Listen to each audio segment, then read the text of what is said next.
তিনটা সময় মানুষের আসল রূপ চিনতে পারবেন: যখন আপনি বিপদগ্রস্ত হবেন, যখন আপনি অভাবগ্রস্ত হবেন এবং যখন আপনি অসুস্থ হবেন। হজ করে নামের আগে যদি হাজি লেখাটা জরুরি হয়, তাহলে হারাম খেয়ে নামের আগে হারামি লেখাটা বেশি জরুরি। যারা সত্যি ভালোবাসে তারা প্রতিশ্রুতি দেয় না, তারা নীরব হয়ে পাশে থেকে যায়। কষ্ট ছাড়া কেউ নষ্ট হয় না, আর আঘাত ছাড়া কেউ বদলে যায় না।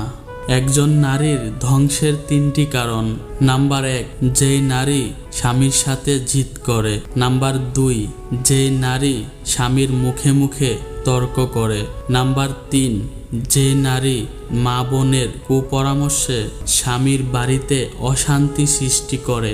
যারা আঘাত পেয়ে উঠে দাঁড়ায়, তারা একদিন জীবনে অনেক কিছু করে দেখায়। সত্যের পথ বড় কঠিন, যেখানে তোমার সঙ্গী কেউ থাকবে না। তোমাকে একাই পথ চলতে হবে। কারো মনে আঘাত দিও না, সুখী হতে পারবে না। ভালোবাসতে না পারো, অভিনয় করো না। মনে রেখো, কারো চোখের জল তোমার জীবনে অভিশাপ হয়ে ঝরতে পারে। ভুল থেমে থাকে না, প্রত্যেকটা ভুল মানুষকে নতুন কিছু শিক্ষা দেয়। যেখানে আপনার সবচেয়ে বেশি অবদান থাকবে, সেখানে একদিন আপনার কোনো চিহ্ন থাকবে না। ভালোবাসা বলো বা বন্ধুত্ব, পাসওয়ার্ড একটাই, আর তা হলো বিশ্বাস।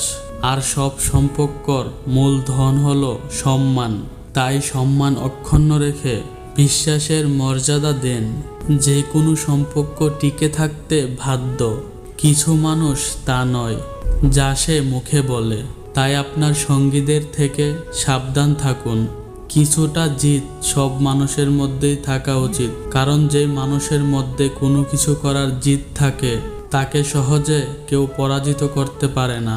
যখন কারো প্রতি ভালোবাসা বেশি হয়ে যায়, তখন সেই ভালোবাসা সুখের থেকে কষ্ট বেশি দেয়। ভালোবাসা এবং সম্মান, এই দুটো জিনিস প্রিয় মানুষের কাছ থেকে পেলে জীবনে বেঁচে থাকার ইচ্ছাটাও আরো দ্বিগুণ বেড়ে যায়। এক সময় মনে করতাম কাউকে ভুলে যাওয়া খুব কঠিন, কিন্তু আজ বাস্তবতার সামনে দাঁড়িয়ে আমি বলছি, ভুলে যাওয়া নয়, একজন মানুষকে চেনা বড় কঠিন। আজকের ভিডিওটা এই পর্যন্তই। যদি ভালো লেগে থাকে অবশ্যই চ্যানেলটাকে সাবস্ক্রাইব করে দিবেন।